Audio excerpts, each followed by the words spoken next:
Welcome to another episode of the Victory Podcast, driven by Audi. I'm your host, Keely Eure, joined by my co-host and former USC quarterback, Cody Kessler. Cody, it's Game 9 for the Trojans, but it's the first familiar foe that we are previewing. It's Washington week, and we've talked about this team before. Yeah, this is going to be a great challenge for this USC football team. This is a tough opponent in Washington. Now, it's not quite the same Husky team from a year ago that went to the national championship. There's a lot of new faces on this roster. There's an entirely new coaching staff, but Jedd Fisch has done a great job of really starting to build this program the way he wants to. Now, I know they're 4-4, but it's a similar story to us, right? The record doesn't tell the entire story. They played some good football. They've lost some close games. This is a very challenging place to play. Husky Stadium is loud. It's going to be an afternoon game, so it's going to be a big challenge. But we just have to build off of the momentum from a week ago. I thought this was the first time this season that USC really put all four quarters together, right? We played a complete game. We had some injuries, right? We're coming off of 3 losses in a row. It would have been very easy for this football team to start slow, come out there and not be ready to go, but they did the exact opposite. I thought it was a dominant performance,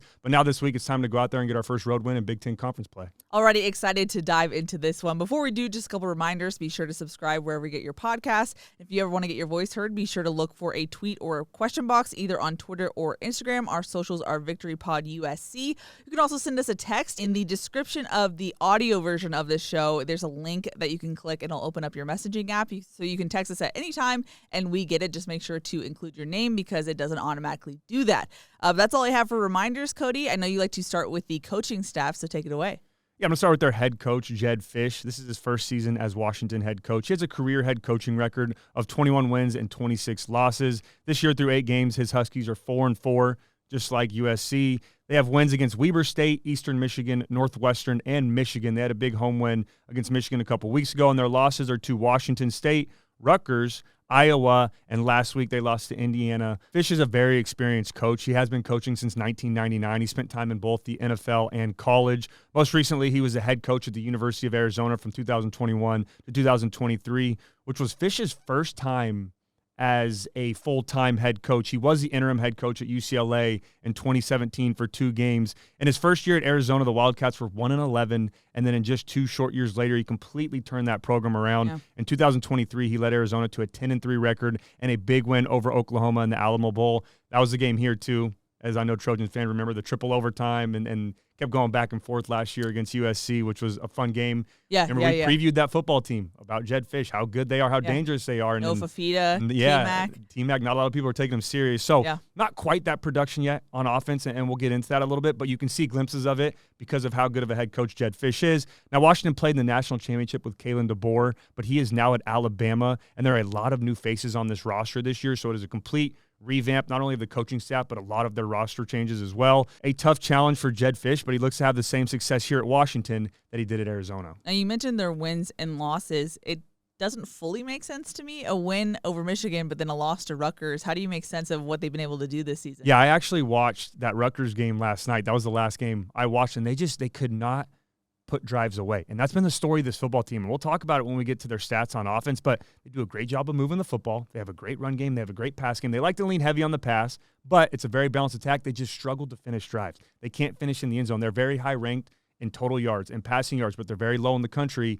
in points per game, right? So they've struggled, and that was a story against Rutgers, right? I think they missed 4 or 5 field goals. They lost by 3. It was 21-18, but they missed multiple field goals. They had multiple times they got down in the red zone, just couldn't finish drives. Like I said, couldn't put points on the board. But, yeah, it's just this is a hit-or-miss football team. It's tough. They come out and play well against Michigan. Obviously a team that's up and down, but they do have some good players. And they come out against Rutgers, on paper, a team that they should beat, and they just couldn't get things going. So you never know on a week-to-week basis what Husky football team you're going to face. Interesting. Okay, now when it comes to their offensive coordinator, a familiar last name, I would assume. Very familiar, and we talked about him as well at Arizona a year ago. But their offensive coordinator is Brennan Carroll. First season as Washington's offensive coordinator. Carroll came over from Arizona with Fisch, where he was the offensive coordinator from 2021 to 2023 and was a major part of that turnaround the Wildcats had.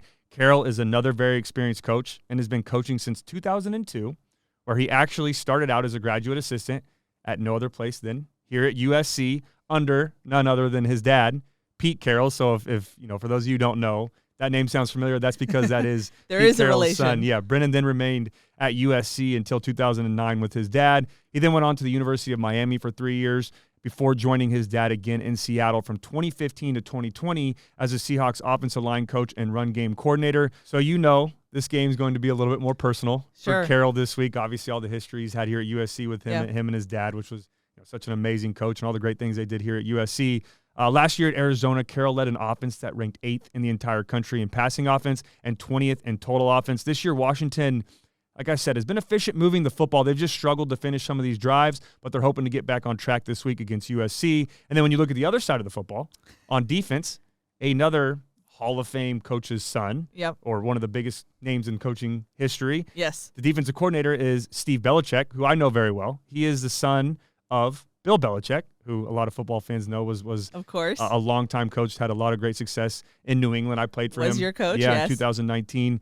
So we've got Pete Carroll's son calling the offense, and we've got Bill Belichick's son calling the defense for Washington. So this is a very experienced coaching staff for the Huskies, a lot of football knowledge that runs in the family. This is Steve's first year at Washington. This is also his first year as a quote-unquote full-time defensive coordinator. I'll explain that in a second. This is also his first year outside of New England. He started coaching in 2012, but for every year in his career, he's been with the Patriots until now.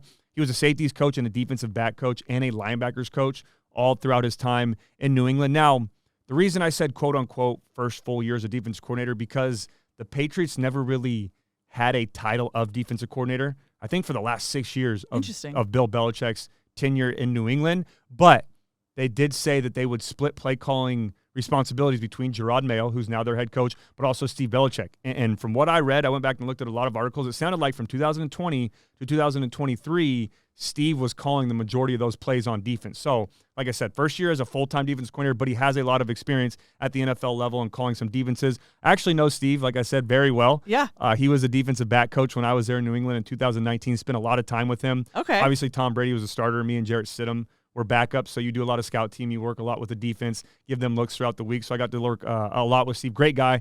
Loved being around him. The Belichick family, too. I know a lot of people say Bill's, very tough and this, and you get to see his personality a little bit now that he's doing broadcasting. But Steve was awesome. Bill was awesome. Loved being a part of that football team.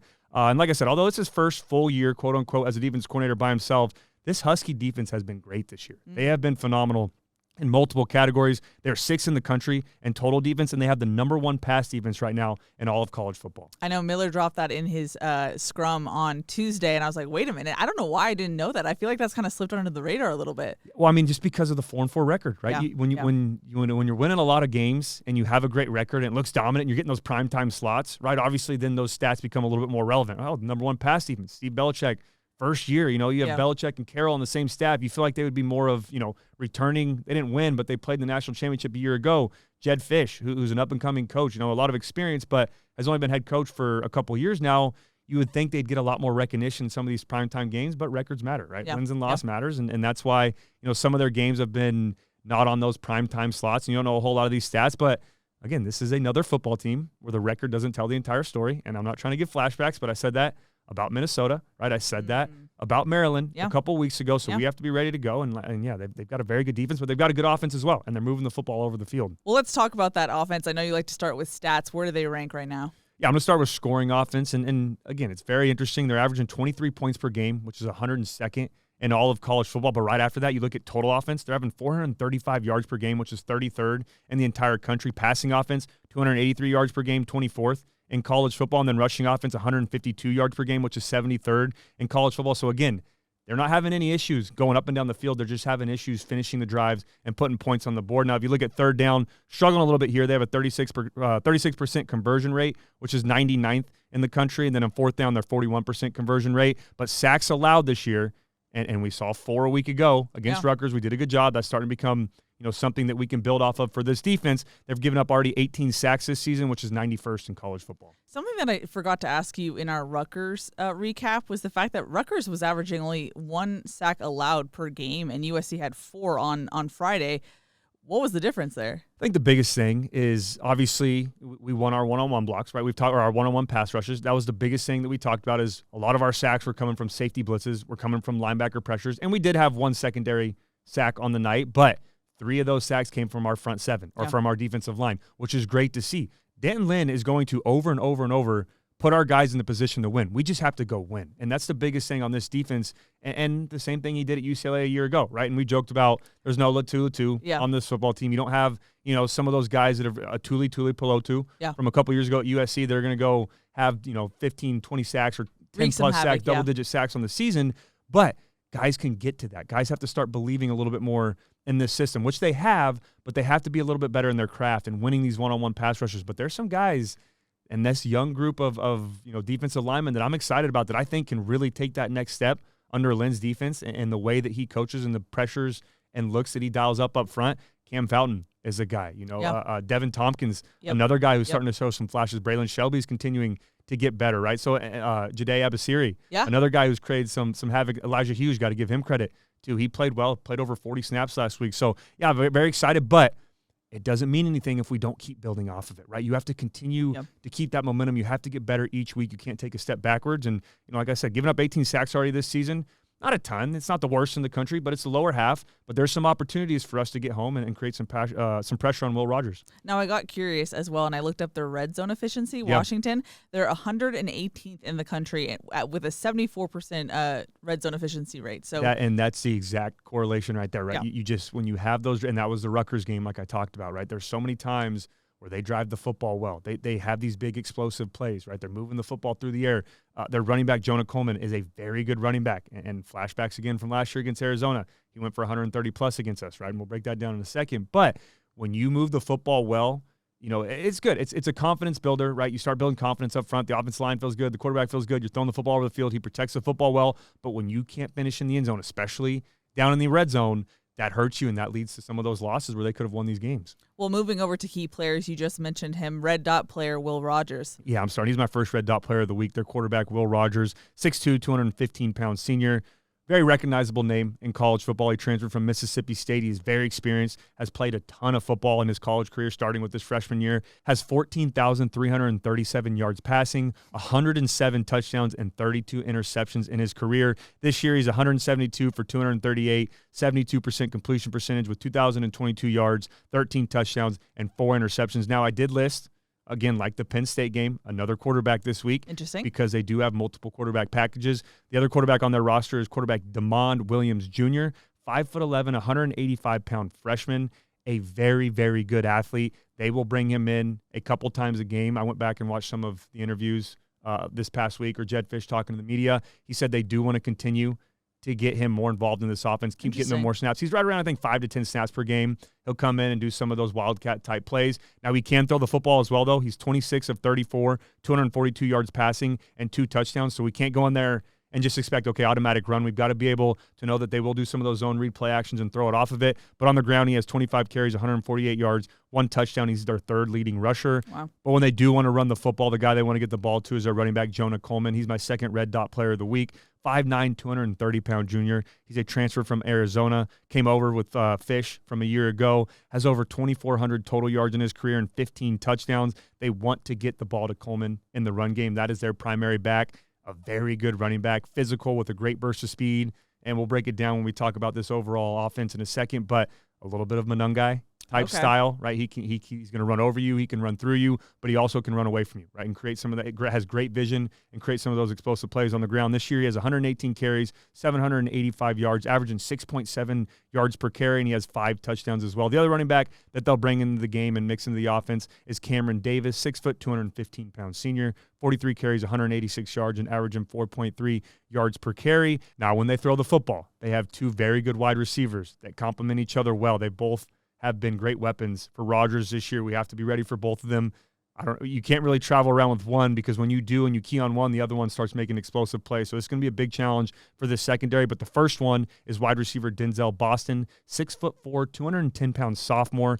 He's my third red dot player on this offense. He has 44 receptions, 583 yards, and 9 touchdowns. He's 5th in the Big Ten in receiving yards, and he's 1st in the Big Ten with those 9 touchdown receptions. Wow. Very good player. They want to find him. I know they struggle a little bit in the red zone, but when they get down there, they love to throw him the fade ball. They love to get him the football and find him in some mismatch advantage plays. Now, the other wide receiver, another red dot player, and my final one on this offense is wide receiver Giles Jackson.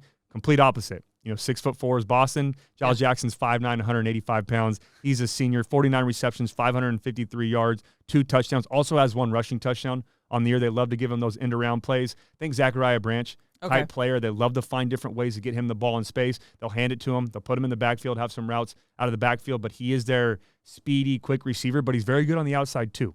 They like to use him on some of those go routes. He can get behind your defense. We just have to be ready for him. He's 4th in the Big Ten in receptions. Now, my other 2 players to pay attention to this week, we have to key on, is wide receiver Jeremiah Hunter, 6'2", 210-pound senior. We've talked about him before. He's a transfer from Cal, experienced player, over 2,300 yards and 14 touchdowns in his career. This year, he has 24 receptions, 297 yards, and 1 touchdown. And another player, a transfer from Cal that we've talked about before. You might remember him, tight end Keely Eure, 6'7", 244-pound senior. Do you remember? We talked about him because of his height. Yes, and this I was do remember that. in 2022 because he was at Cal for 2 years, and he went to Nevada, and now he's back with Jedd Fisch at Washington. Okay. But this was the 2022 year when he was at Cal when we talked about, hey, we've struggled a little bit with tight ends. Now we've got a 6'7" one coming up, and we did a good job against him, but someone, if we don't cover well, if you're not physical with him at the line of scrimmage, using his height to his advantage, he can go up and make some plays. And like I said, previewed him before in 2022. This year he has 28 receptions, 265 yards. We have to be ready for him when they want to look to the tight end in the pass game. On the whole, how would you describe what this offense does and likes to do? It's a unique offense, right? Because when you look at it at first, you think, Jedd Fisch, the West Coast type, it's a spread offense, but really it is a pro-style offense. It is a West Coast NFL type pro-style offense, right? He has some spread and air raid tendencies to it. They can't throw the football all over the field. They will get in some shotgun. Majority of the time they're in shotgun, but they do a lot more under center than you're going to see from, maybe not the Big Ten because we do have teams that we face here, but from the Pac-12 a year ago, right? From some of the games, even Arizona, right, with Noah Fafita last year, they were a lot more spread air raid. This year, they like to spend a lot more time under center. Now, again, it's going to be shotgun. They're going to get empty. They're going to do those West Coast spread-type tendencies. But at its core, this is a NFL pro-style offense. Jedd Fisch has spent time with Mike Shanahan when he was in Denver in 2008, and this is where this offense comes from. For a lot of you who are big football fans probably know this already, but if you don't, the Shanahan coaching tree and guys that are dominating right now that are part of that tree are Kyle Shanahan, right, with the 49ers, Mike McDaniel with the Dolphins. You have Sean McVay, who is with the Rams. And you always see that picture, right, of the Redskin coaching tree when all these guys were assistants or, QCs or whatever they were. Now they're all head coaches. He was not as much involved in that as these coaches, but he did spend a year with Mike Shanahan in Denver. But he also has spent 2 years recently with the Rams with Sean McVay, right? So he's reintroduced again to this Shanahan type of offense. And he was the assistant offensive coordinator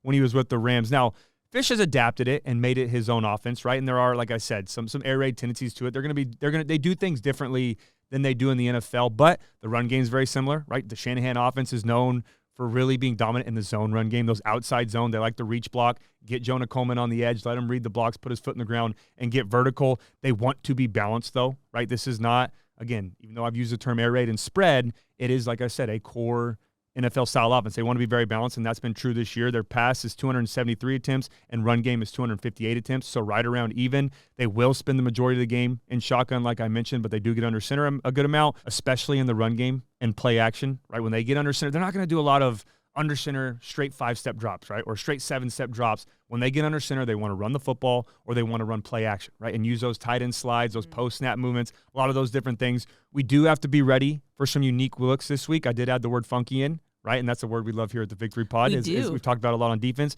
Not quite Andy Kotelnicki from Penn State, and obviously that was a lot different, level. But they have shown some of these unique, exotic looks on offense. They do there's a play against Washington State where they have center guard, on the line of scrimmage. They put their tackles out at receiver. The wide receivers are outside of the tackles. There's a running back split out behind them, and then they send their tight end who's kind of hidden behind the guard on a seam route. Washington State wasn't ready for it. It was an explosive play. So not a ton on film, but they will show you some unique formations. Have to be ready for that. This is that type of situation like I've talked about before on offense, right? When they do this 90% of the time, so we're going to prepare for this, but you do want to spend 10% of practice being ready for some of these different looks. But like I said, a very balanced offense. That is a college, spread air raid type offense, but it has a lot of NFL and pro-style tendencies to it, so we have to be ready to go this week. It's interesting because you're describing the type of defensive staff that USC has. It's college, but also NFL type coaches as well, so maybe it's a good combination in that sense. Yeah, no, that's going to help a ton, right? You're going to have some influence from Eric Henderson, who was with Sean McVay. Yeah, good point. In Los Angeles, and there are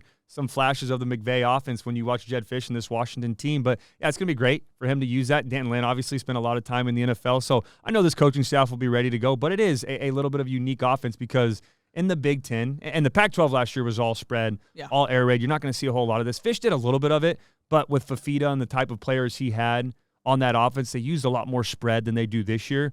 But at the end of the day, you have to prepare for whatever team you're playing, and it's going to be different each week. But we've seen a lot more of these pro-style type offenses this year in the Big Ten, so it's going to help us in that category. And like you said, a lot of NFL coaches and a lot of NFL experience on this staff. Now, when you talked about Rodgers, you didn't list any rushing stats, so I'm going to assume that he's not a dual threat in that sense. Yeah, no, he is the definition of a pocket passer. He can – I mean, I hate saying he's not going to take off and hurt you with his feet because – I mean, he's not. He hasn't shown it a ton. He will if a play breaks down. You have to be ready for that. He's a solid athlete, but he has negative rushing yards. And I know sacks count, but he has negative rushing yards on the year. He is not going to zone read. They don't have a ton of zone read. When they do go zone read, that's when they bring in Damon Williams Jr., their freshman. He's electric now, too. When he comes in the football game, he is dangerous. He had a touchdown, I think, a week ago against Indiana, his first one of the year. There's multiple times where he's a shoestring tackle away. Not the biggest player, right? Yeah. Obviously not the biggest guy back there, only 5'11" and under 200 pounds, but if you give him a little bit of space, if you have a one-on-one tackle, with a lot of room to move, he can make you miss and hurt you with his feet. But yeah, Rodgers is not going to be the guy this week that's going to pull the football. He's nowhere near, some of the guys that we faced in the past. Even, Billy Edwards Jr. at Maryland, he's less of a runner than he is, and Billy didn't run it a ton.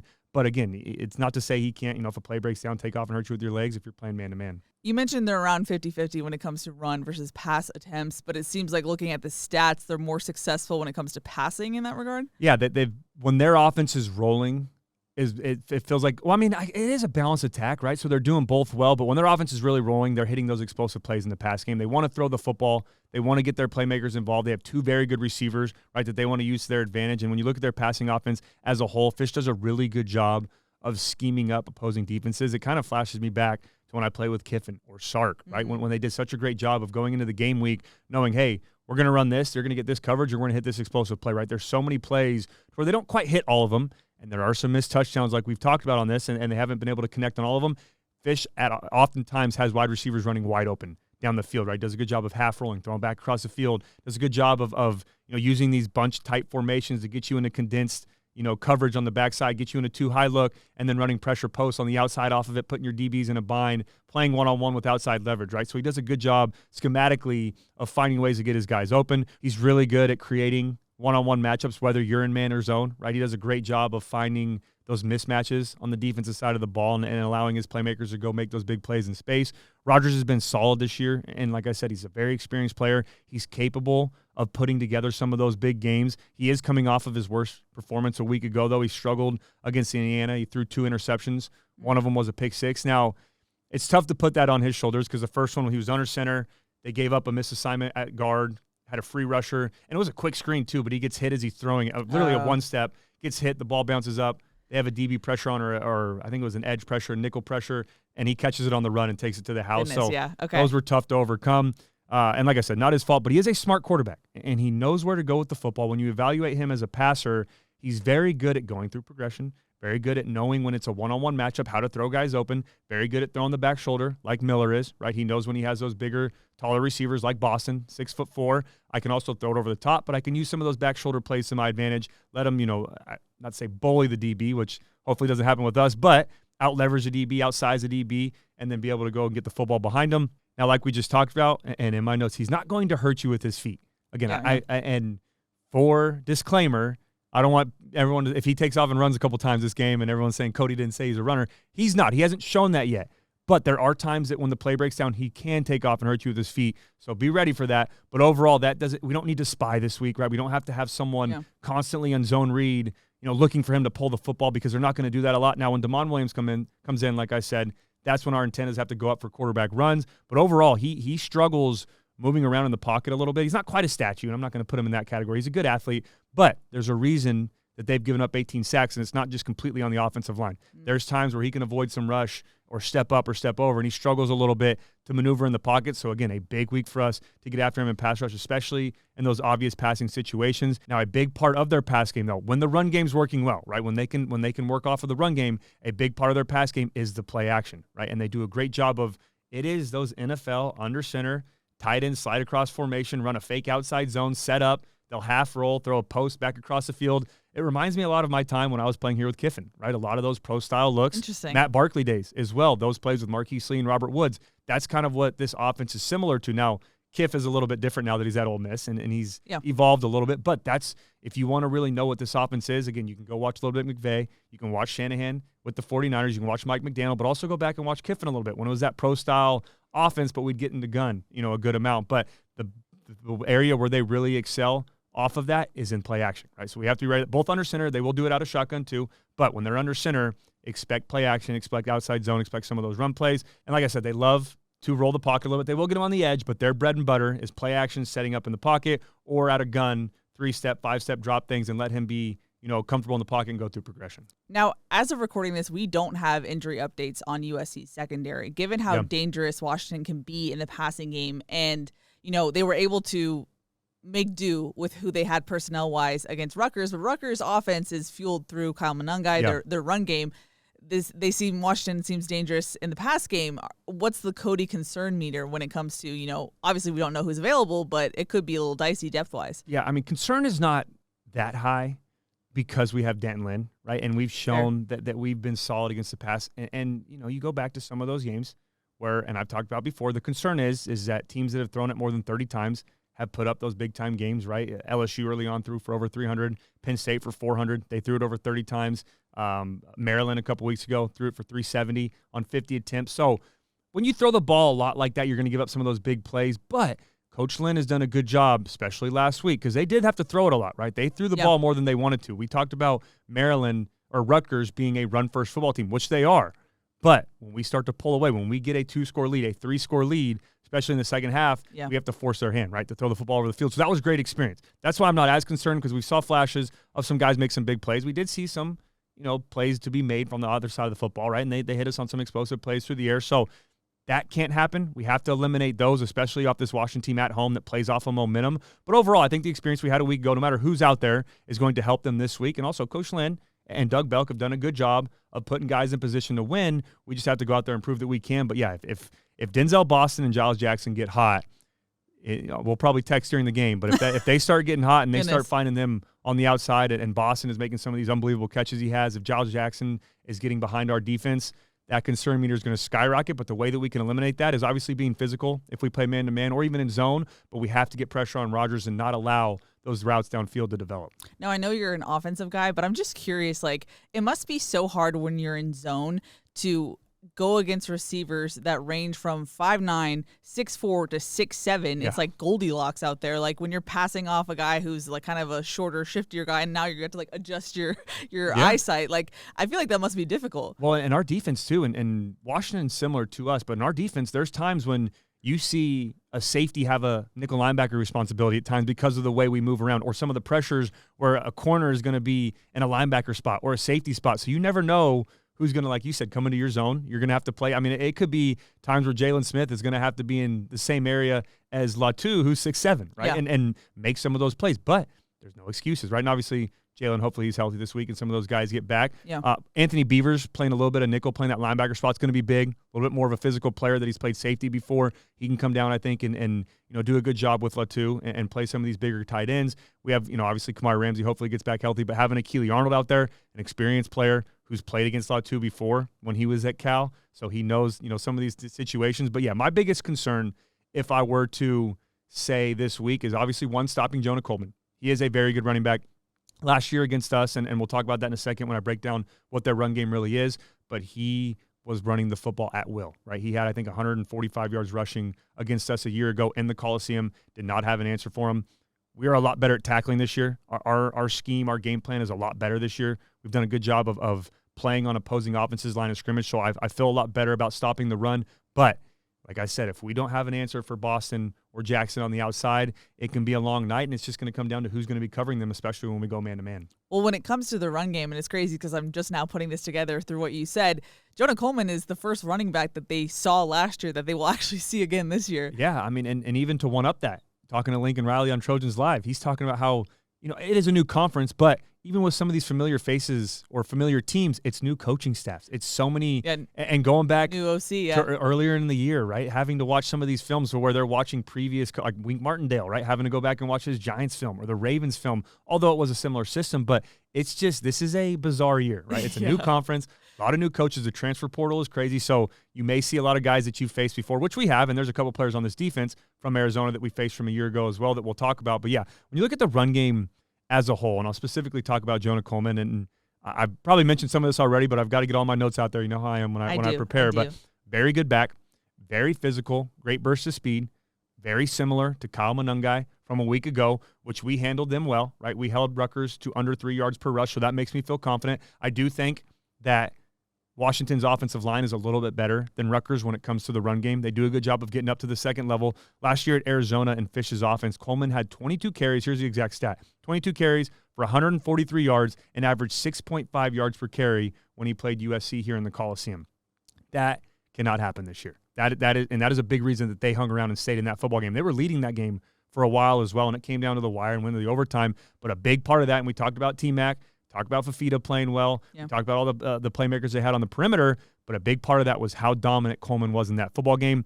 Very good vision. You can tell he's an experienced back in this offense, right? Sometimes when you see a good running back go to another scheme, they struggle a little bit. They don't really find their fit, but since he's been with Fish before, you can tell he knows how to read these outside zones, those Shanahan zone type plays. He can read those downhill blocks. They do a good job of pulling. They will pull some center guard, some guard tackle. They love using their tight end and slide formation. He does a great job of being patient, right? Not quite the Le'Veon Bell where he's going to slow walk up to the line of scrimmage, but he does a good job of letting the blocks develop and then putting his foot in the ground. You can just tell that he's very good or he's very experienced in this offense and he knows how to run the football well. This is another week where we have to be great tacklers, right? We cannot allow some of those arm tackles or some of those broken tackles like we talked about with Monungai, right? We did a great job a week ago. And a big part of that, going back to the LSU game as well, going back to the Penn State game, teams that were good at running the football, that had physical offensive line, the reason we were so successful is because we suffocated the trenches, right? We did a good job of not getting blown off the football. We played on their side of the line of scrimmage. And what I mean by that, as a defensive lineman, when you get blown back off the football, when they can double team and work up to the linebacker and you're not getting penetration, it's so much more difficult for you to get some of those tackle for loss, right? It's so much more difficult, and we've talked about, again, when you're in a 5x5 spot and you're on an island and you're losing gap integrity, it's so much easier for a running back to break a tackle or make you miss than when it's a 1x1 spot, when you're doing a good job of clogging up the interior of the defensive line, when the edges are turning everything back in, when you're just playing sound, complementary football on the defensive line against a good run game. That's when you can really excel and stop the run. And last week, we kept Rutgers under 3 yards per rush, so we've got to build off of that this week. But overall, we just have to be able to contain Jonah Coleman, cannot let him get going, right? He builds off of momentum. He does have a lot of explosive plays, right? If you miss a tackle and you're out of space and he gets through that first level, he will hurt you, right? He has some of that breakaway speed along with that power and physical run game to him.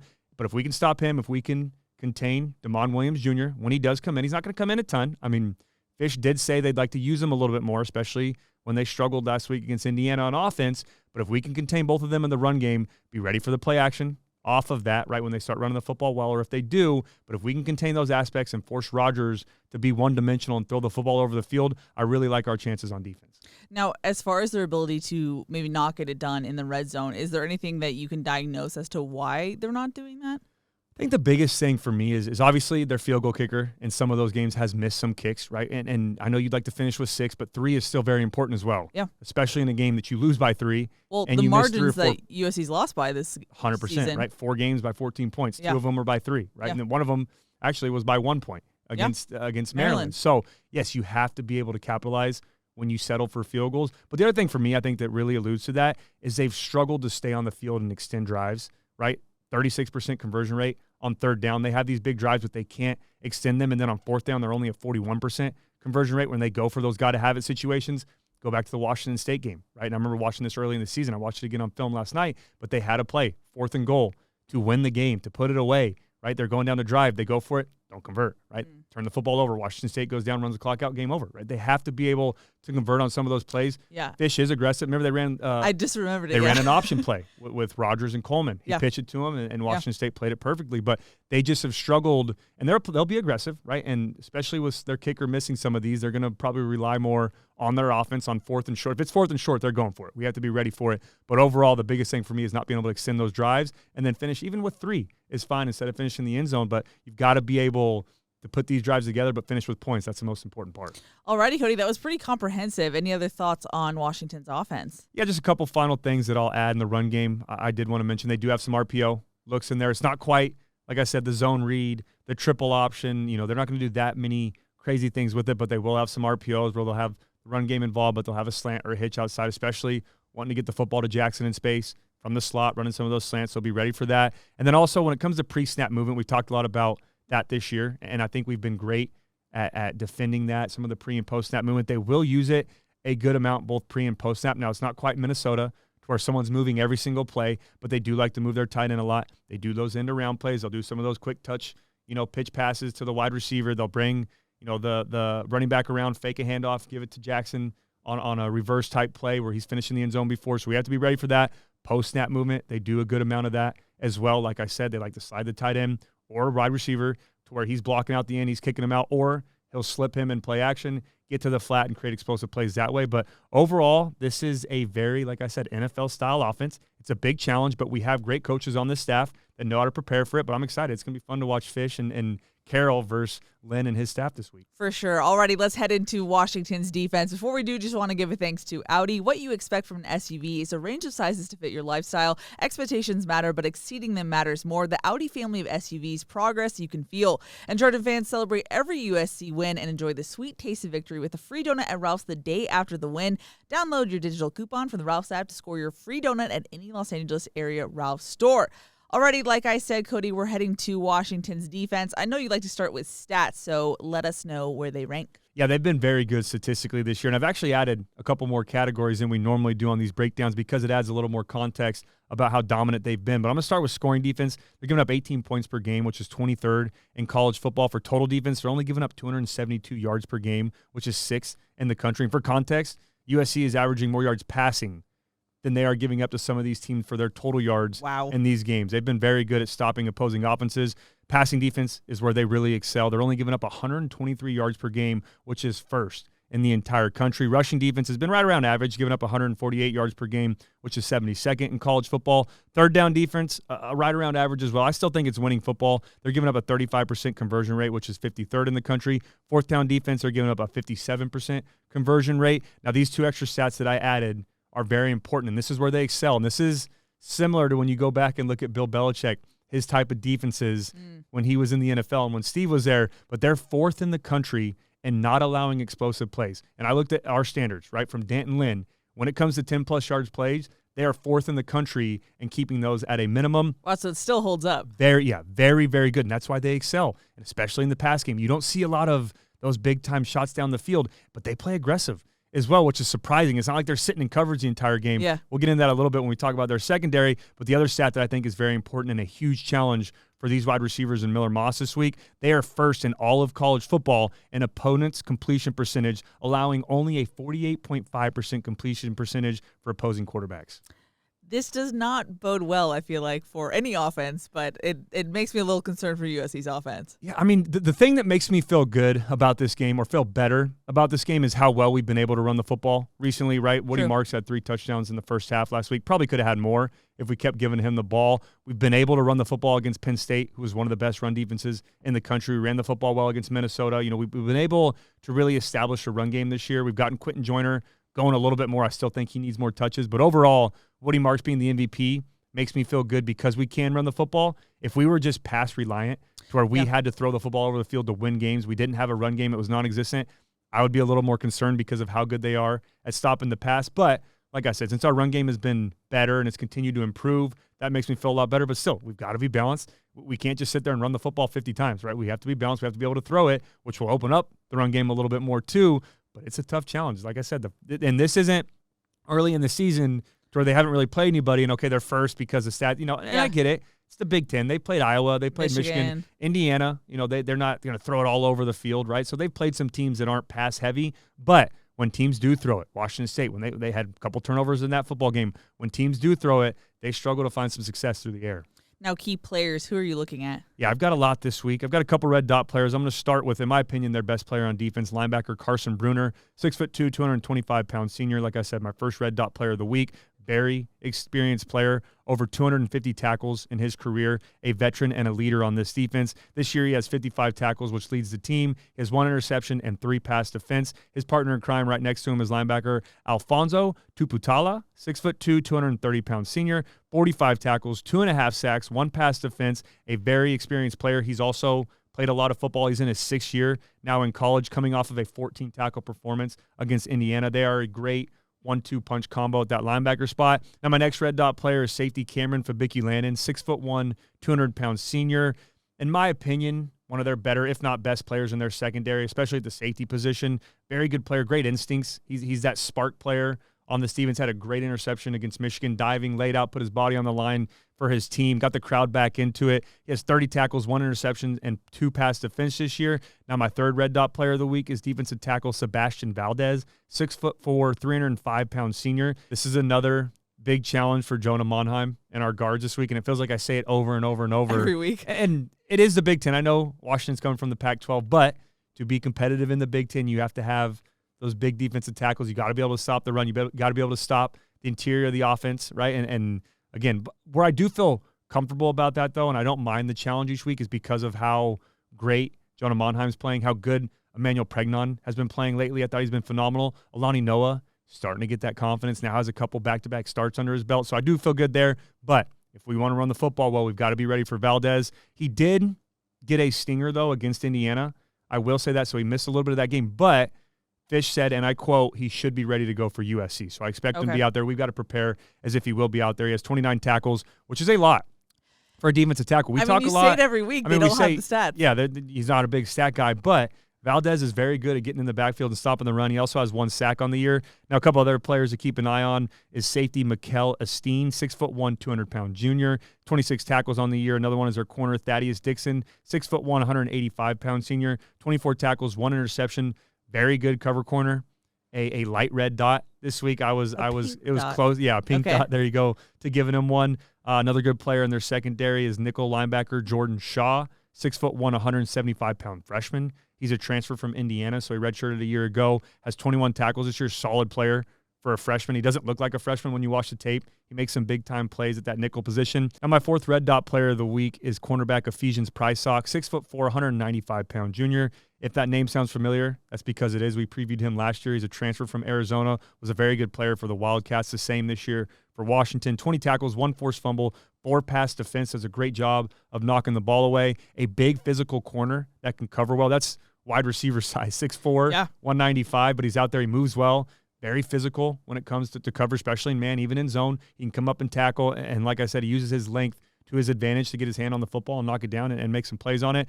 Now, a couple other players on this defense to pay attention to is their edge rusher, Void Tanufi, 6'1", 280-pound senior, 21 tackles, 1.5 sacks, 1 forced fumble. Have to know where he is at on third down, a guy that they like to move around a lot, and I'm going to talk about in a second, but their key word, and it might sound familiar to you for their defense from Belichick, is versatility.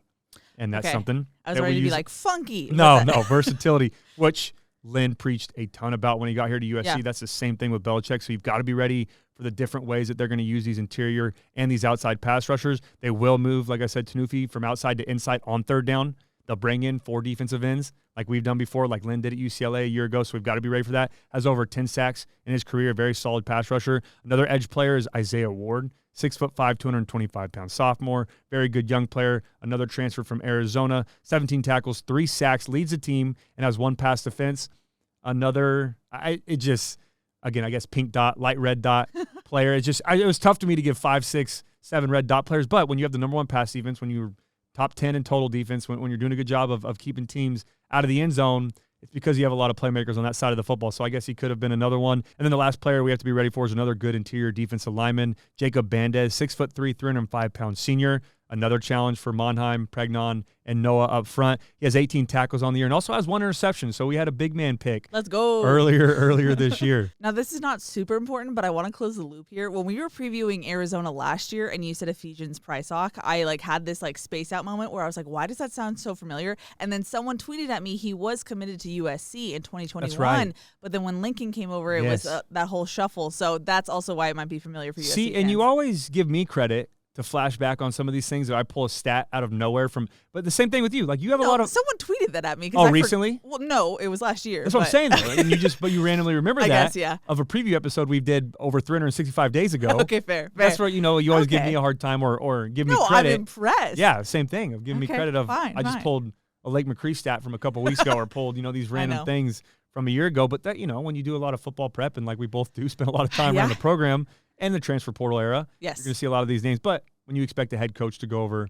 from one place to another, he's going to take a lot of his big playmakers, and Prysock's one of them. He's a good player. He is, for sure. Excited to see him on Saturday. Now, when it comes to this defense, what do they like to run, or what do they run? Yeah, at their base, this is a 4-2-5 defense, but you can't just trust that, right? Because they do a lot of different things. They'll use a ton of different personnel groupings. They'll use a lot of different fronts, right? They'll show a 4 down front. They'll show a 3 down front. Like I said, they'll bring their defensive ends and have them play interior defensive linemen on obvious passing situations. They love to try to confuse you with the different looks they get on defense. And it kind of goes back to our philosophy here at USC, right? When you listen to Steve Belichick talk about what he wants to do at Washington or when he first got the job or what's been successful for them, it's very similar to what Lynn says. And some of the keys he had was he emphasizes versatility, right? You can't just play one position. In my defense, you've got to be able to play over the field, but we will cater to our players, right? And he talks about that. He says he doesn't have a set scheme. Our scheme is adapted to our players, right? And he sounds like Lynn again, right? Yeah. Same thing. He went on an interview and said, this isn't my scheme,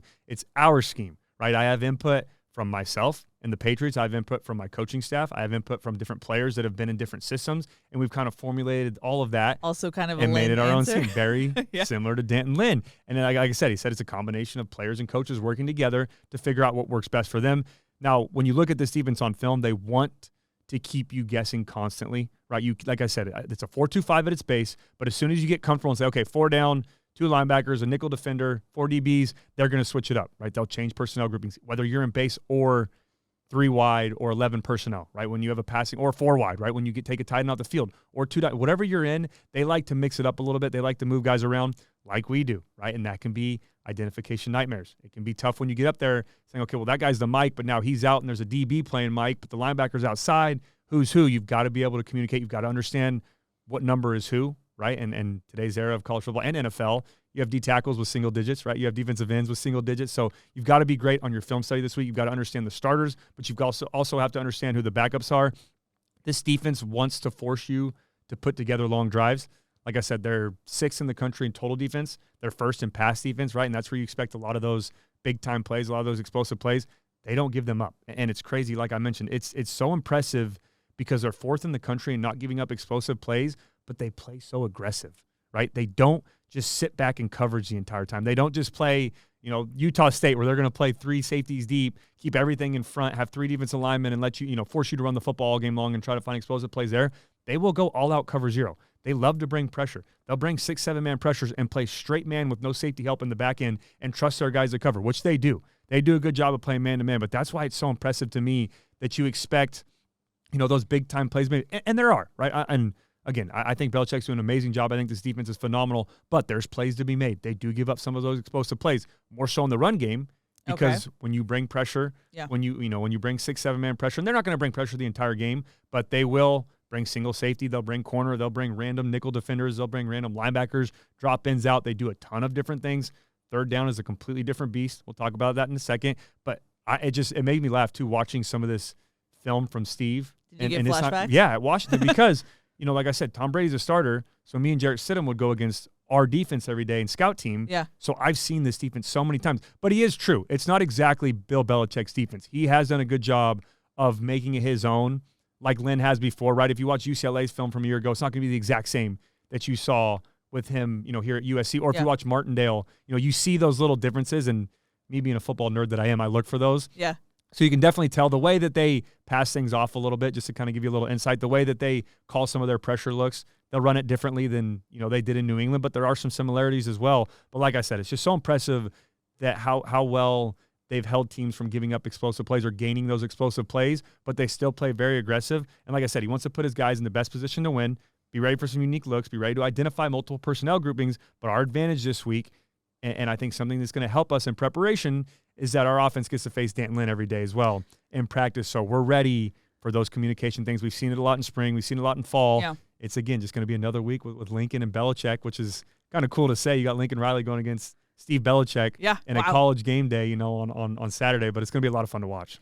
I will say, though, based on, like, this season so far and what we've seen from this offense, I feel like the way to give this offense fits is make it hard on Miller, like pressure-wise, and make you earn it and have tight passing windows. And it feels like that's kind of what you just described. How do you work around that if you're USC? I know you're going to say run the ball, but what are you expecting as far as the challenge this is going to be for USC's offense? And I do believe that, and I'll stick with that, is I think we do need to run the football this week, and they've struggled a little bit on stopping the run. Now, when you're giving up less than 300 yards per game to opposing offenses, obviously you're still good in every area or every aspect, but where one of their weaknesses is and something we can take advantage of is running the football. There are explosive plays to be made. Now, when it comes to the pass game, though, how do we take advantage of that, right? The biggest thing, and most importantly, is Miller has to be on. He has to be great with his progression. He has to have a time clock in his head to get the football out of his hand. Now, they only have 14 sacks on the year, which is 78th in all of college football, so they're not jumping off the stat sheet when it comes to getting sacks, but they do a great job of getting pressure on the quarterback, forcing you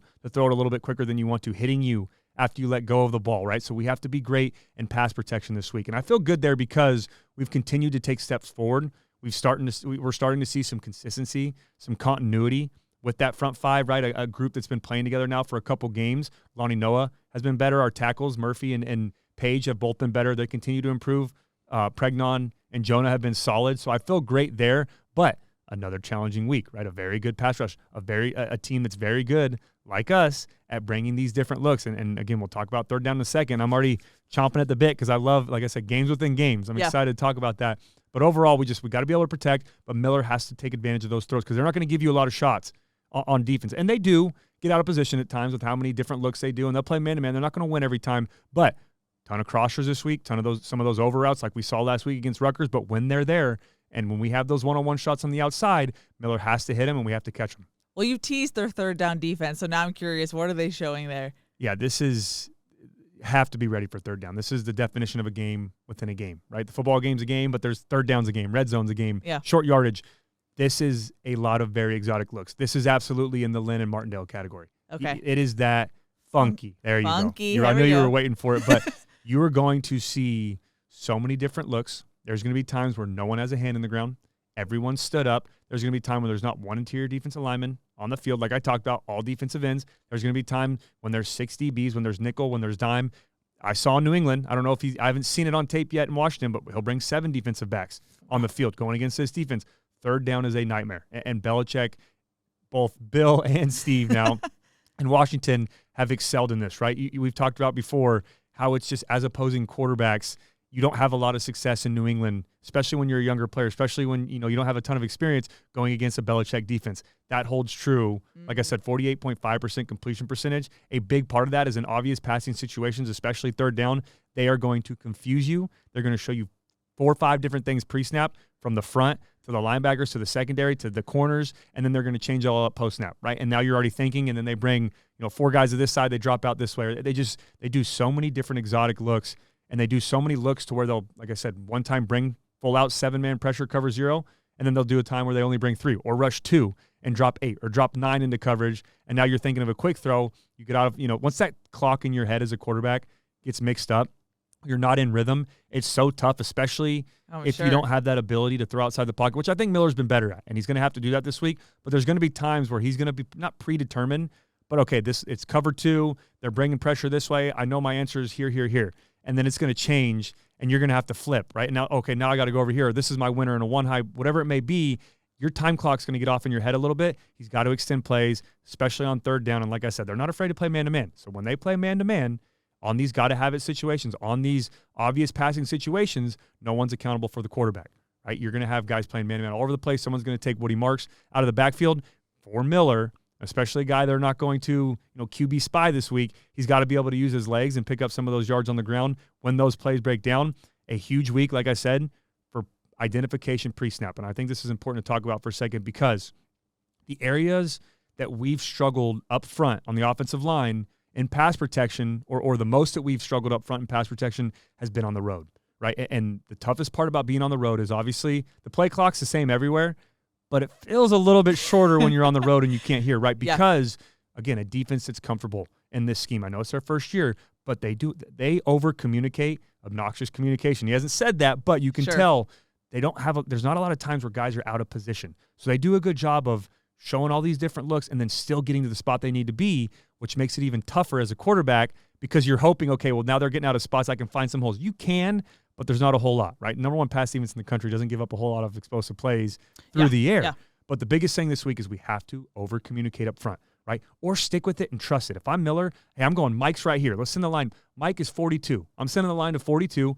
Guard everyone working backside away from that. I know I have a hot coming this way, but I know where my answers are. If they come hot, then I throw it out. If they drop out, show the looks, right? And that's the tough part. Mike 42, they drop out this way, bring pressure from the other side. Your line sliding the wrong way, know where your hot is, or if it's not there, throw it away, live another day, or break down, take off, and run, right? There's answers to it. You just can't compound problems because they're going to win some, especially with some of these looks. There's going to be times where Miller's watching film thinking, okay, I know where the mic's going. I've seen this look a million times. I know what to do here.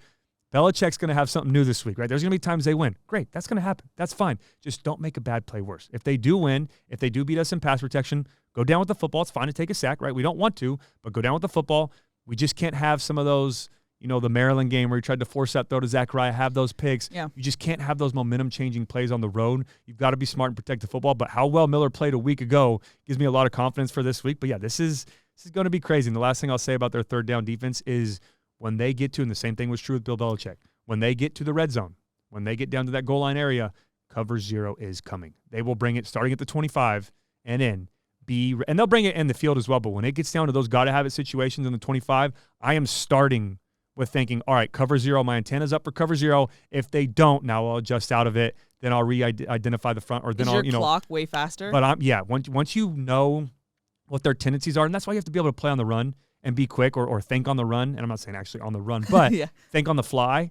Because when you play these complicated defenses, you've got to go up there and think, okay, the numbers, the tendencies tell me this is what they're going to do in these situations. Right? If it's 3rd and 1 to 3, they are 88% man-to-man. I'm going to go up there thinking man-to-man, and then I adjust to zone. Or I'm going to go up there and think, okay, 90% of the time they're pressure or cover zero on 3rd or 4th and got-to-have-it situations inside the 25. I'm going up there expecting cover zero. Right? I'm looking around. It's cover zero. If they play cover 1, cover 2, zone, or they drop out, then I react to that. I adjust to that. But you've got to stick with tendencies because if you don't have a starting point, then that's when you struggle as a quarterback, right? Then you're just up there guessing, right? Identify the safeties, start with the safeties, then go down to the front. What front are they in? Is it under? Is it over? Go to the linebackers, and then read your keys from there, right? And it's just, and then the picture is going to change. It's, and like I said, game within a game. But that's why I love these type of weeks when we play these very difficult, these complex defenses because there's so many things that you can help yourself as a quarterback. But if you're not on top of it, if you don't spend your time in preparation this week, it also can be the enemy and it can hurt you this week as well. And talking about game within a game, that whole point was just on their third down defense. That wasn't even their defense as a whole, which is insane. It's now going back to the stats though, third down defense, they are allowing a 35% conversion rate. I think that's still a win. You want right around 30, 33 as a defense for your opponent's conversion rate because on offense you want to be above 45. Those are the wins normally with depending on what program you're at, but that's normally pretty consistent. But they do give up some of those plays. If you can protect well, and as difficult as it sounds, but nothing feels better as a quarterback and getting up there when they overload the right.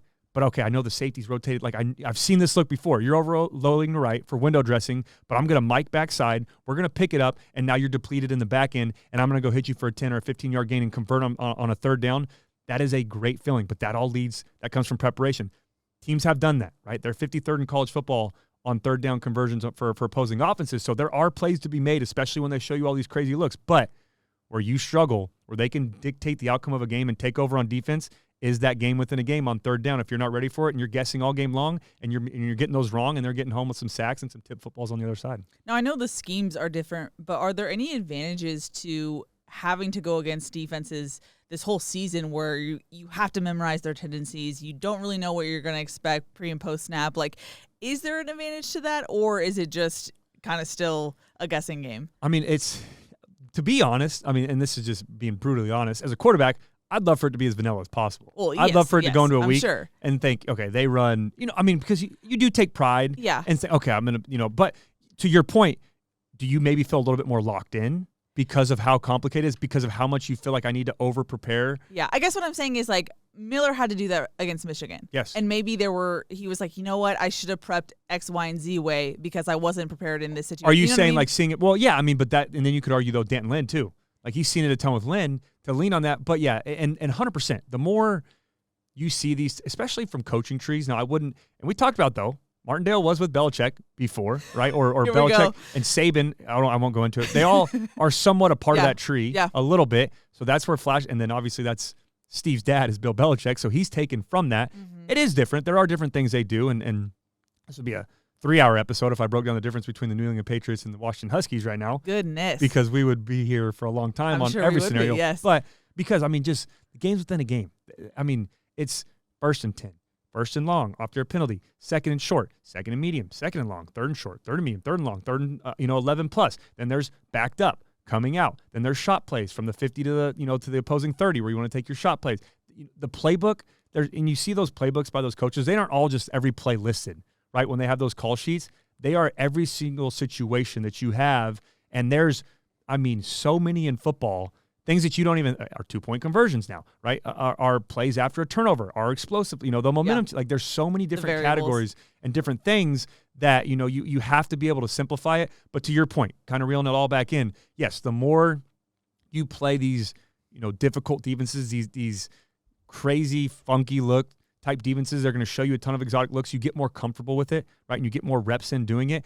Is it huge that Danton Lynn does that here at USC? Absolutely. And Miller faced that all offseason. But each game is different, right? Each coordinator is going to try to find that one little advantage. It's chess, not checkers, right? They're going to find that one little advantage from film that we struggled with against Michigan because we're self-scouting, right? We're going back and watching Michigan film. We're going back and watching some of our film in the offseason against Danton Lynn, which obviously they don't have hold of that film, thankfully. But they're going back and watching some of the similar looks that Martindale did that we struggle with, especially at tackle in that game. And they're going to implement those, right? They're going to try to find a little variant off of that. And I'm in full football nerd mode right now. You can tell the episodes when you get me going.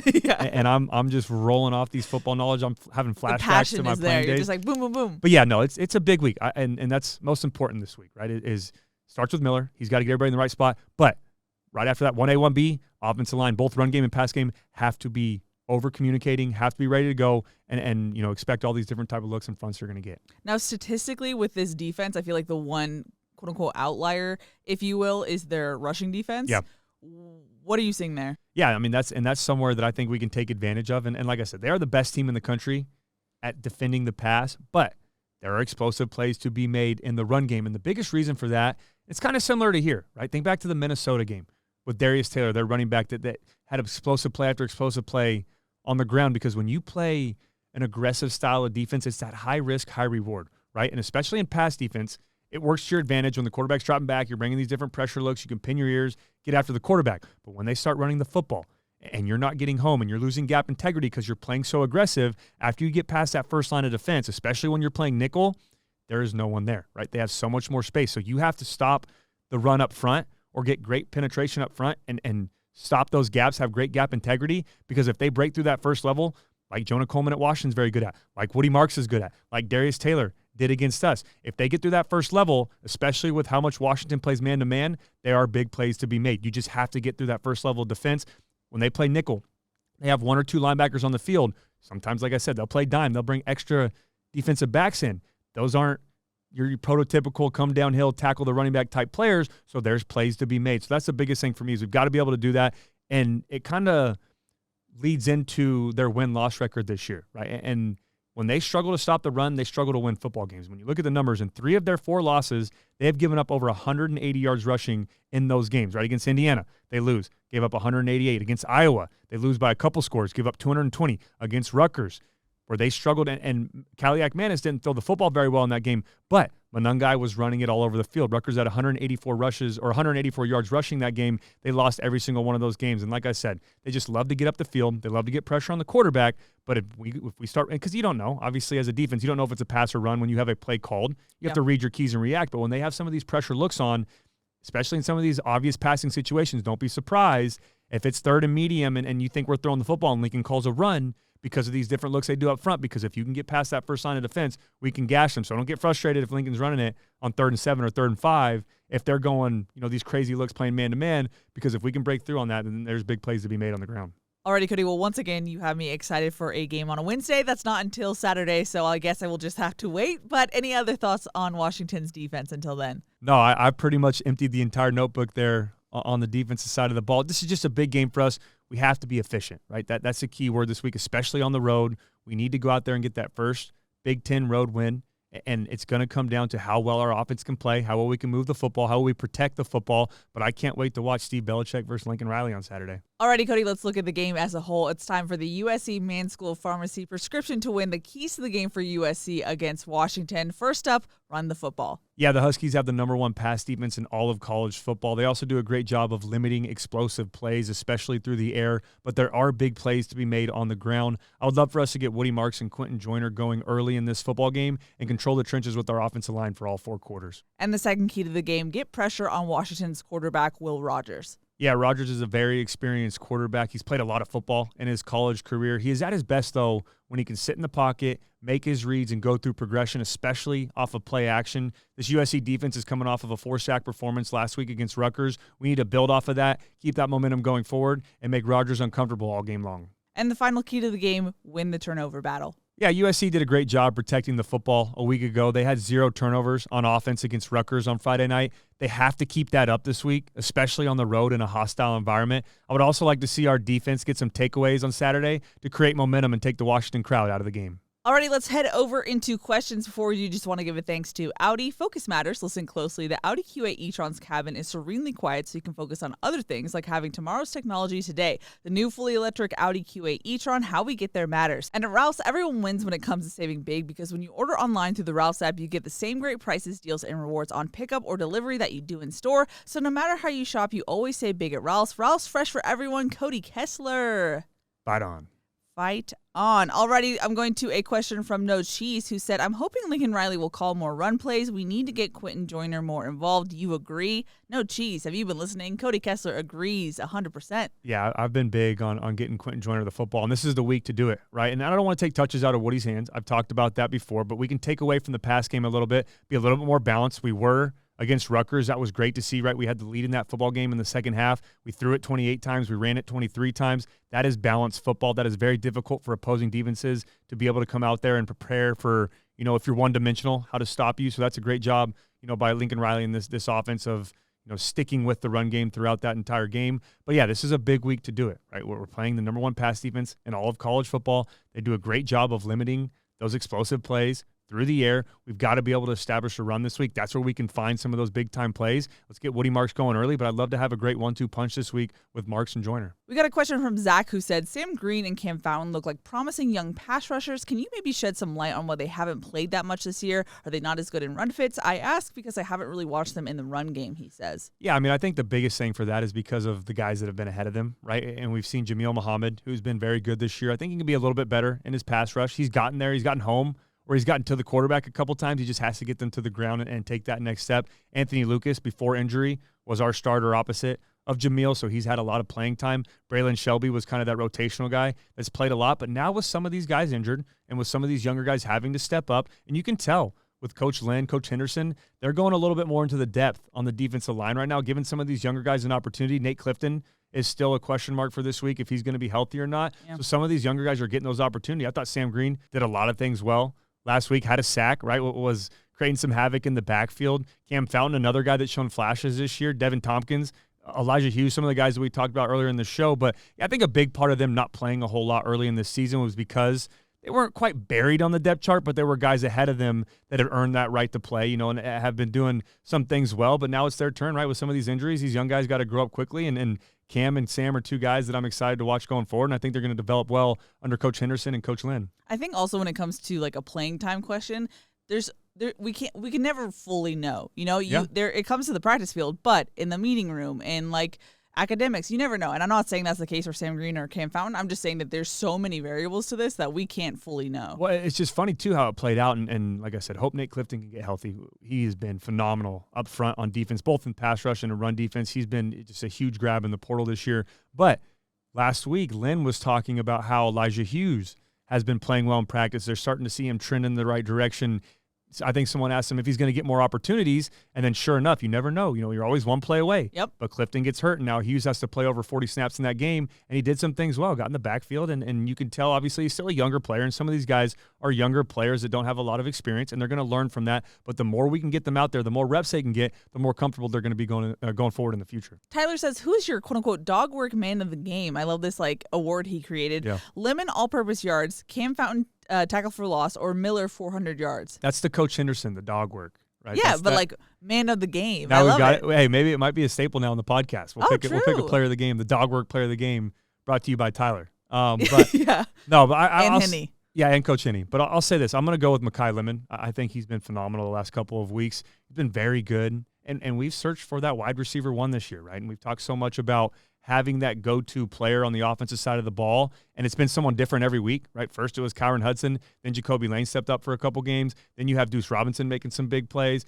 then you have Mekhi Lemon the last 3 games has been our leading receiver, Lake McCree before he got injured against Michigan, but it really feels like right now Mekhi Lemon has asserted himself into that wide receiver one role, and it is important, right, to have a lot of different playmakers on the outside so that if a team takes one guy away, your entire offense doesn't shut down. You have other guys that can get the football, and they can't just key on one player. But I will say from experience, and I've talked about this before, having that wide receiver one, that go-to guy in crunch time and those got-to-have-it situations or when the game's on the line is very important, right? And for me, flashing back, that was Juju Smith-Schuster, right? That was Nelson Aguilar, who I got to work with a ton and spend a lot of time with, that I knew no matter what the situation was, I could find 15. I knew where he was going to be. I could close my eyes and know that Nelson was going to be where he needed to be. Year before that, Marquise Lee, another guy. So I think it's important for someone to establish that role. And I say all this to say Mekhi Lemon is really becoming that guy. Also, the other aspect of it, he was phenomenal on kick return. Yep. The other night, it was great to see him back there create that spark in the return game.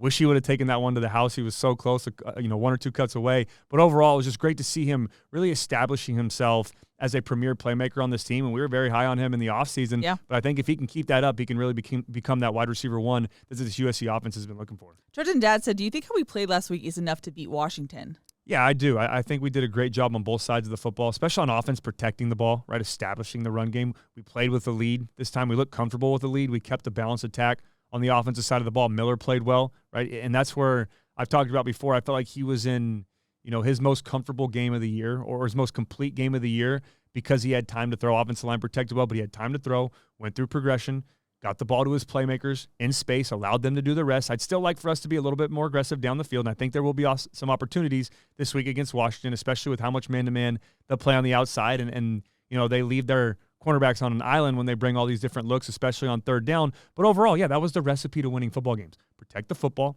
extend drives, right? Finish in the end zone. We were 4 for 4 on drives in the first half. We had 4 drives, all 4 finished in the end zone. We were 6 for 9 for the game of finishing in the end zone. We've been great down in the red zone, so we've got to be able to keep that up. Now, yes, Washington is a different opponent than Rutgers, but you could argue this Rutgers football team went out and beat Washington, right? So it's kind of been – it's been a crazy year, but it's been really, back and forth. But overall, obviously, the game plan is going to be different. I fully believe this Washington defense is a lot better than what we saw last week against Rutgers, especially in the pass game. They're number 1 pass defense in the country for a reason. But, yeah, you have to build off of the positives that we had a week ago defensively. Got to be great at getting to the quarterback. Got to get some pressure on Will Rogers, an experienced quarterback that likes to go through progression, that's very good off of play action. But if we can continue to build off of those pieces and keep taking steps forward that we did from a week ago, then I think the sky's the limit for the last 4 games for this USC football team. We've seen how good they can be. We just got to keep that up. Ave Bro said, if we win, do you count this as our first Big Ten road win? I get it technically would be, but ... he says. But is it our last Pac-12 road win? Is that what we're calling it?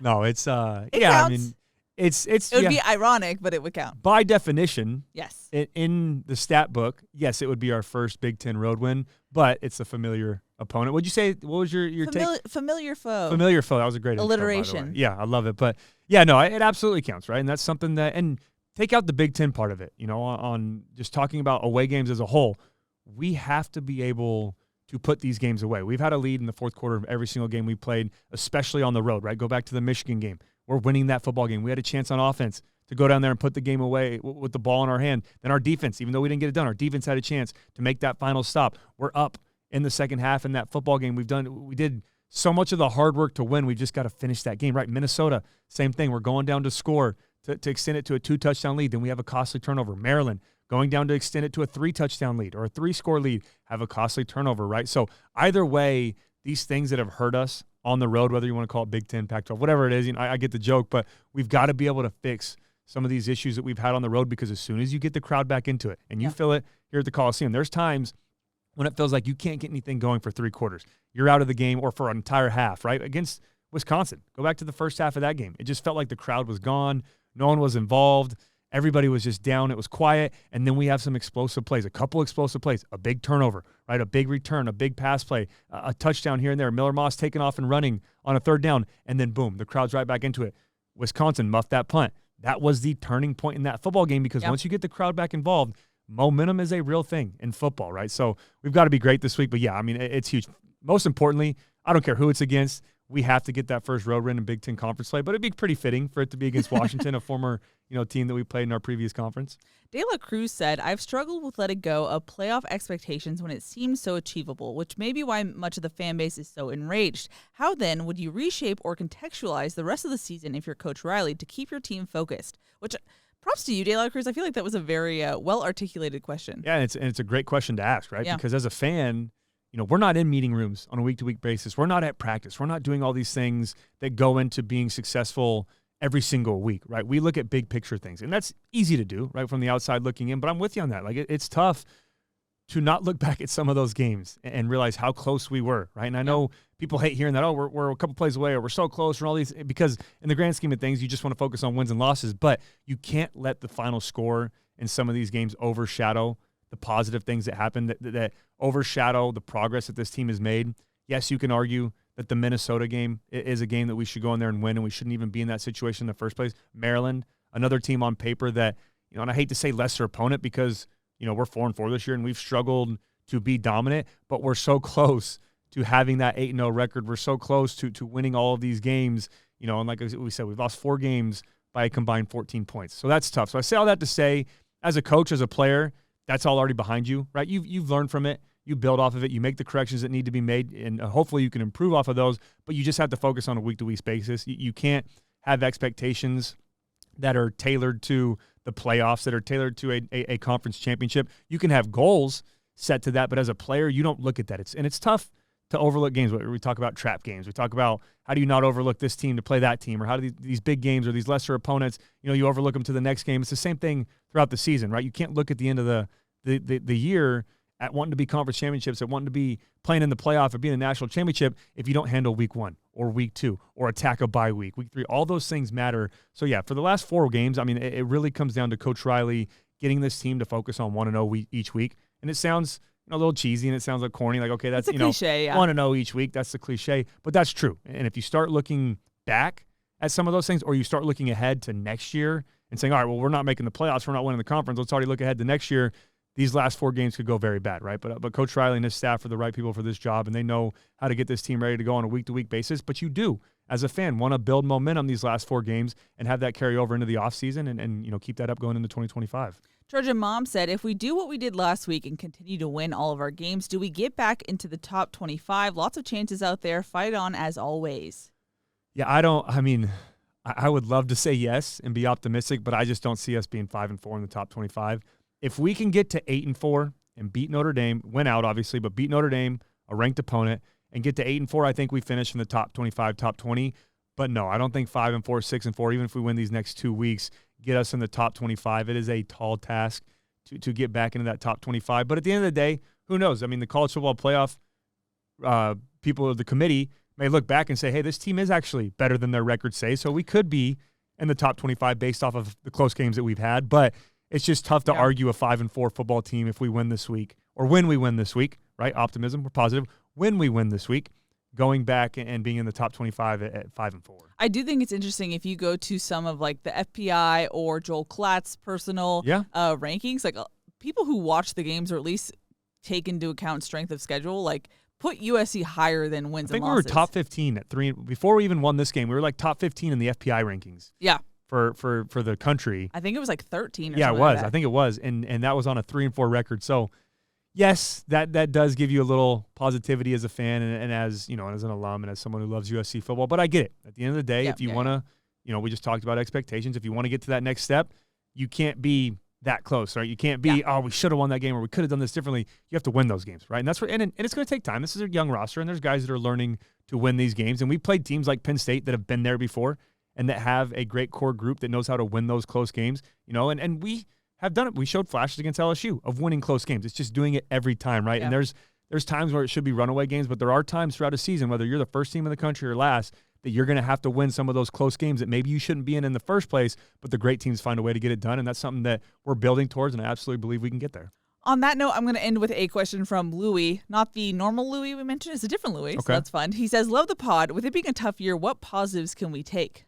Yeah, I think there's actually quite a few, and I know the record isn't great or where we want it to be, and we're 4-4, and we've lost some of these close games, and I've said it before, and I'll say it again, right? You can't let some of these final scores or these losses overshadow some of the positive things that have happened and some of the momentum and progress that we've made on this football team, right? And if you look at the offensive side of the ball, it still is a very young team. There's a lot of guys who are put in positions right now that haven't been there before, right? You have Miller Moss, first year as a starting quarterback. You have wide receivers, our core group of wide receivers who have very limited playing time last year, right? We have in my opinion, four of the best sophomore receivers in the country, but they don't have a ton of experience. Zachariah Branch had a lot of special teams experience last year, but not a ton at wide receiver. Deuce Robinson, had a couple touchdowns a year ago, but he wasn't a premier playmaker on the outside. And then Mekhi Lemon and Jacoby Lane had very limited snaps as freshmen, and now they're thrown into those key player roles that they have to be on this offense. So there's going to be growing pain. Our running back, Woody Marks, his first year at USC. Right now, I know he's been in this air raid type system before, so that's helped, and he's still,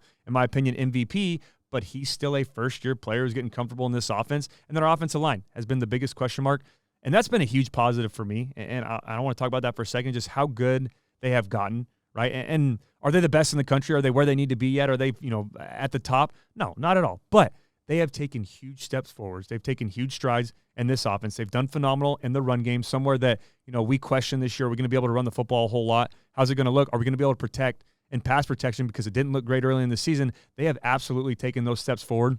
They've built that continuity.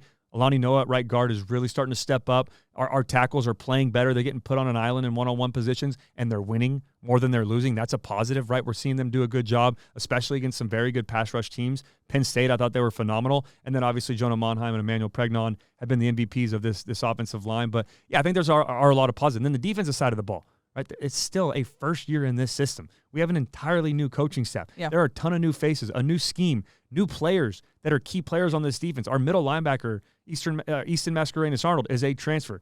He's only been here for a couple months now, right? We have key players. Our probably best player on defense right now at safety is a sophomore who's a second-year player who just transferred as well a year ago. Now, he's been in Lynn's system, Kamari Ramsey, but he's a new player. There's guys all over the field. Jalen Smith has played nickel his not entire career, but majority of the time. Now he's playing outside. Then you have all these different guys having to step up, play different roles, and I think they're doing a great job. One of our best players up front, Gavin Meyer, is a transfer player. That is true for a lot of places around the country as well, right? It's like the NFL. Yeah. You've got to go get needs right away from the transfer portal. Guys have to plug and play, and be able to make an impact right away, which is a positive thing of that. But you're still learning under a first-year defensive coordinator, and you have a lot of new faces on that side of the ball, on both sides of the ball. But, yes, I think there are a lot of positives. Now, none of that matters if we don't finish the season strong, right? We have to see that progress going these last 4 games. I'd love for us to go 4-0 and run the table on the last third of the season for us to really have that positive momentum going forward and going into the offseason. But I think we've taken a lot of steps forward on multiple areas on this team that we can build off of in the future. And Louis actually had a final question. He said, do you think this staff will stay? Yeah, 100%. I mean, you have to continue to build that continuity, right? And we've taken a lot of steps forward. But I will say this, specifically on the defensive side of the ball, Danton Lynn is going to be a hot commodity this offseason, probably for the rest of his career. Yeah, fair. Because this USC defense, from where they were a year ago to where they are now, has taken huge steps forward. They continue to get better each week, right? You continue to see flashes of how good they can be, how dominant they can be. One of the best teams in the country on third down. They've been phenomenal at stopping the run against some of these very good teams or these very good offenses that can run the football. So I say all that to say we need to do whatever it takes to keep Danton Lynn on this staff. We need to do whatever it takes to keep Matt Entz, to keep Eric Henderson, Doug Belk, Sean Nua, all these coaches here so that we can continue to build off of that on the defensive side of the ball. Those are coaches, especially Henderson, especially Entz, like I said, and Lynn, obviously most importantly being the defensive coordinator, but some of these assistants are also going to be hot commodities for coordinator jobs, maybe for some head coaching jobs down the line. There's Matt Entz, who has a ton of experience at the FCS level, who's a national championship winning coach at North Dakota State. Henderson, who's been both college and the NFL, players love playing for him, right? It's going to Yeah. be tough to keep these guys around, but it starts with Denton Lynn. Good problems to have, though. It is good problems to have, but in this era of college football with NIL and all this money getting thrown around, all these things, it's going to be, there's going to be times where it's a bidding war, but we have the resources, in my opinion, to keep this staff around, and I really hope we make it a point of emphasis to keep this entire defensive staff next year, starting with Denton Lynn, who's done a phenomenal job with this defense. Okay, well, now you can do your score prediction. And I say your score prediction because I'm still sitting out. You're bailing again? I am bailing, yes. Okay. Sure, I'll embrace it. I take pride in this. I like to go back and hold myself accountable and see how close I was on some of these, although sometimes I'm way off. Yeah, do you want me to enter back into the race and beat you like I did the last 2 seasons? That's pretty confident from someone who keeps tapping out and who's ducking me on all these score predictions. I'm doing that for your own benefit. Okay, well, I'm going with anyway. Hey, leave it in the comments too at home if you guys have a score prediction. I think normally I'm lopsided. Obviously, I'm very biased towards USC. Sure. I think this week it's going to be a close football game, and we've had some close scores before and some of these tough opponents. But this, in my opinion, is going to be a defensive game. I think that it's going to be, especially on the road, it's going to be tough for us to move the football at will against a very good defense, and hopefully we can get in the rhythm and all that and be balanced. But final score, I'm going 27-24 USC. Wow. And maybe Michael Lance hits a game winner. Okay, yeah, because that's a 3-point margin, and you talked or about... Or it's 21-24 and we score a touchdown, whatever it may be. True. But, yeah, I'm going 27-24. No matter how we get there, that's my final score prediction. All righty. This is a very interesting preview. You did. Yeah. You always do your homework, but I just love seeing the game within a game and how interesting these coordinators are. So I'm excited for Saturday for sure, Cody. Yeah, and it was a personal one. I've spent time in New England with Steve, with Coach Belichick, with this type of defense, so it was fun to get to watch it a little bit and see me on some flashbacks. But with that being said, hopefully you guys enjoyed the episode. A lot of football knowledge on this one. Hopefully you guys learned some stuff from it. But either way, we'll see you guys on Sunday. Hopefully get a win this weekend. Go down to Husky Stadium, handle business, get back to L.A. First Big Ten road win on the horizon. I'm hoping, and Sunday is another victory podcast. Yes. Love you guys. Fight on. We've got to head out to practice again. We do. Alrighty, that's going to wrap it up for this week's episode. Thanks so much for tuning in. That's Cody. I'm Keely. We'll see y'all next time.